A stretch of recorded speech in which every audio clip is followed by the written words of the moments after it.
My friend invited me to a sleepover at his house. We weren't allowed to wake up before his parents.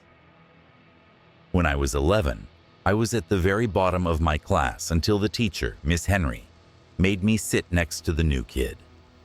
Thomas and his family moved into town halfway through the term, so he just sort of appeared one day. During his second week, Miss Henry tried to draw him out of his shell by asking about his favorite TV program. "What's a TV program?" he replied. That got a laugh. Clearly, he was playing dumb to put one over on her. Everybody thought he'd emerge as the next class clown, but instead, he rarely spoke and aced every subject. A few girls tried befriending him. They dug that children of the corn look, I guess, but agreed he was a weirdo after chatting with him in the lunch hall. As desk buddies, he and I locked horns. A lot. Because I was left-handed, our elbows bumped together whenever we wrote, and he got super pissed anytime I asked to borrow a pencil. So I, of course, did this as often as possible. Anytime I asked Miss Henry to split us up, she'd just sneer and say, "Ryan, there's gonna be times in life when you're forced to spend time with people you don't like. Get used to it." One day, as I struggled with a difficult maths exam, Thomas offered to help. I'm guessing he finished early and got bored. It was my first A. Without either of us ever agreeing to it, he started helping me with homework and tough assignments, and soon my grades improved so much that my mom bought me a bunch of Pokemon cards as a reward. I offered Thomas some of the ones I already owned, but he didn't even know what a Pokemon's was. Then one day, out of the blue, he asked if I'd sleep over at his place. "Father wants to meet you," he said. Why did his parents even know who I was? We sat together, sure, but he knew so little about pop culture. Getting through a conversation was like chewing cake. Still, I wanted to thank him for his help, and my mom didn't raise any objections. So that Friday I packed some clothes and cycled over to his place. I drove down several short roads flanked by woods, past a train station, toward the outskirts of town. Thomas's two-story house sat at the top of a long driveway, so steep that I needed to jump off my bike and push most of the way, and all the windows were either boarded up or had the curtains pulled shut. Things got spooky the second I arrived. Thomas and his parents waited patiently to greet me, each grinning like they were on a poster for tooth whitening. Everybody had matching blonde hair and was dressed in plain shades of brown, gray, and white. A large man introduced them as the Donovans. My preteen brain categorized him and his wife as old, but in retrospect, there must have been a 20-year age difference there. Mr. Donovan walked my bike into the garage while I and Thomas followed his mom inside. Something was wrong with the house. It looked too sterile. No clutter, zero toys scattered about. Plus, the antique furniture was older than my grandparents.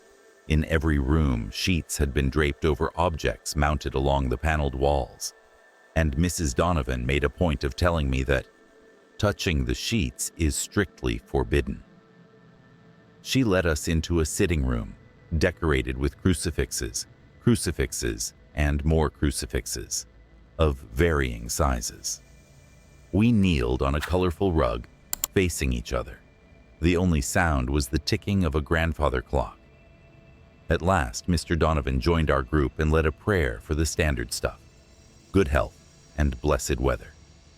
Even though I'd gone to Protestant church with my grandparents, I couldn't figure out what religion we were meant to be practicing.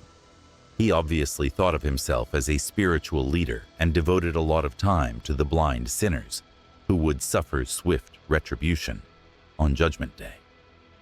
It wasn't until he called for a minute of holy silence that I heard a low, shaken voice. I concentrated hard, tuning out the clock. There were muffled cries from somewhere within the room.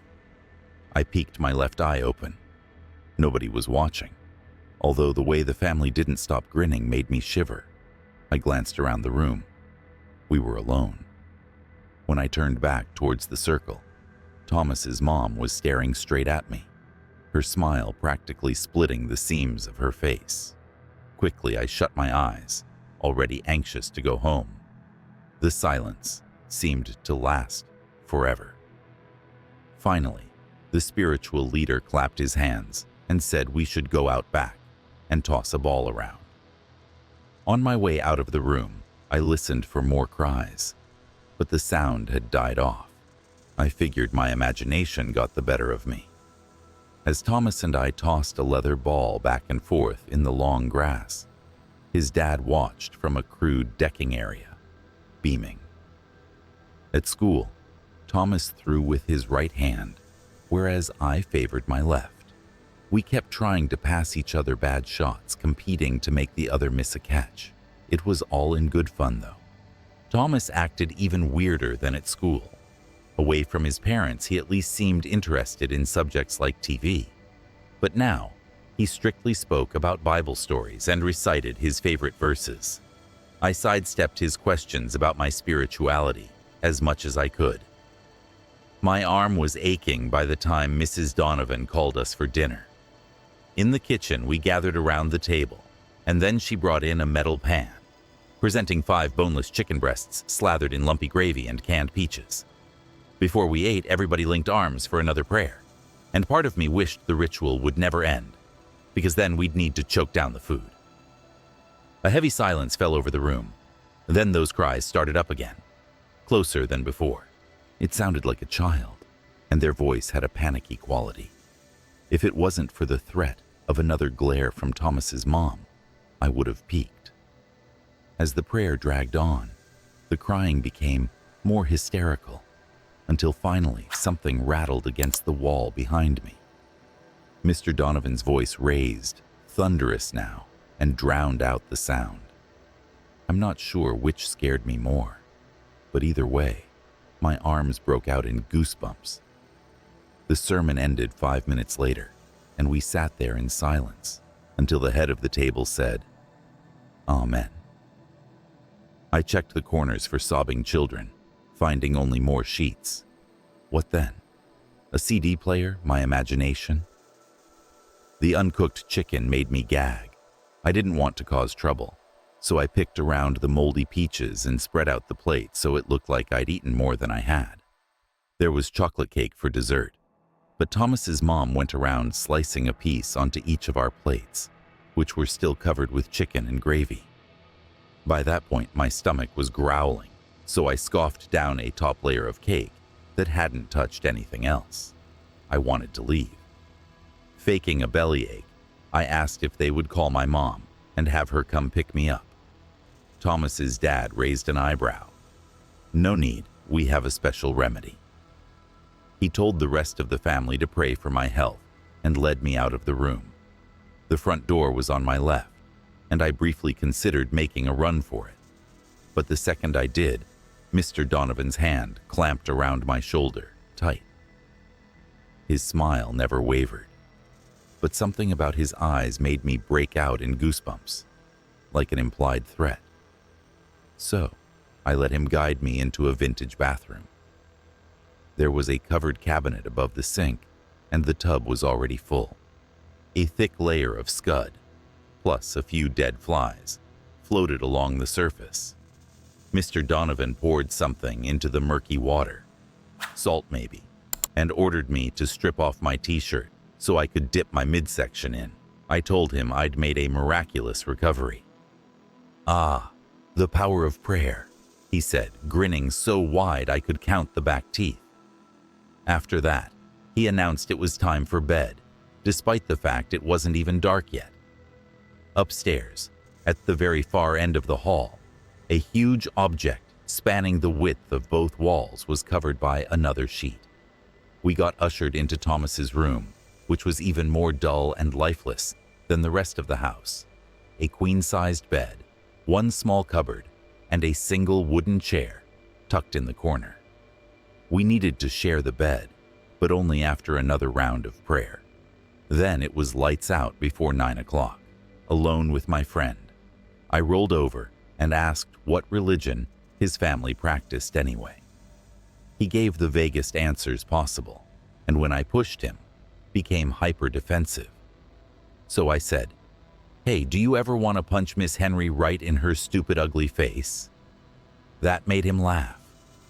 Away from his parents, he became more like his school self. Not normal, but closer than before. We argued over who the hottest girl in class was, followed by the most annoying.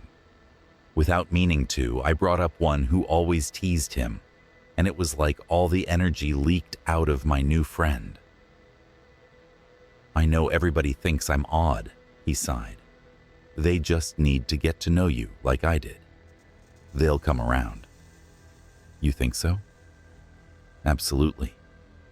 He smiled.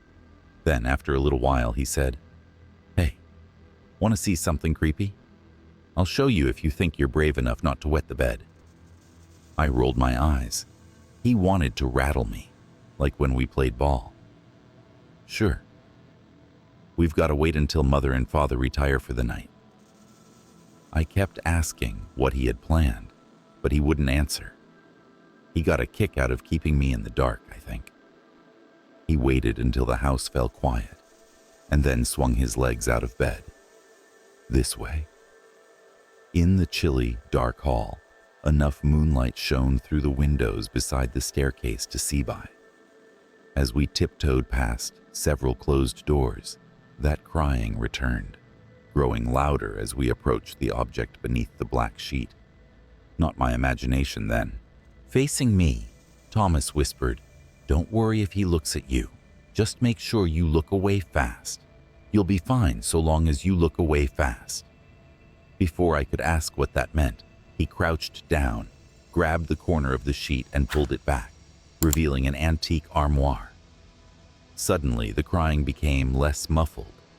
A mirrored panel ran along the bottom section, surrounded by fine gargoyle-like carvings. Still holding the blanket, Thomas pushed his left ear against the carpet and stared at the glass. "He's there, come look quick." I just wanted to get this over with. I lay down. For a second, I stared at the reflected hall, confused about why we were even there. But then an out-of-place shape caught my eye. I told myself it was my reflection, but then realized I had no reflection. A boy was standing in the corner with his back to us. His shoulders went up and down like he couldn't stop sobbing. "Do you see him?" Thomas asked. I swallowed a gulp, my blood running cold. "Neato, huh?" My brain scrambled for an explanation. It was a trick, or a nasty prank. I looked behind me. Nothing. Only a bare patch of wall. "He's not there," Thomas said. "Only in the mirror." When I looked back, the boy was much closer and crouched on his side, nose to nose with me. His features were all stretched out, long and narrow like a funhouse mirror, and he had a shock of blonde hair to go with them. His thin lips twisted into a grotesque smile as the boy reached out to me, the tips of his fingers pushing through the glass into reality. I couldn't move a muscle until his face was only inches away from mine, his breath blasting me in the face like a gust of cold air. I scrambled away. If my throat hadn't hitched itself shut, I would have screamed. Quickly, Thomas dropped the sheet and dragged me up by the shoulder, then shoved me down the hall. Behind us, the armoire thrashed from side to side, its hinges squeaking, the boy crying again. Now his voice had an almost hysterical quality. Back in the safety of his room, Thomas pressed his ear against the door until the armoire quietened down. "We are blessed Father didn't hear," he said. "Now we sleep. Father said we aren't to rise before he wakes us to begin the morning ritual." He must not have been the least bit scared by what we saw, because he ushered me into bed and dozed off straight away.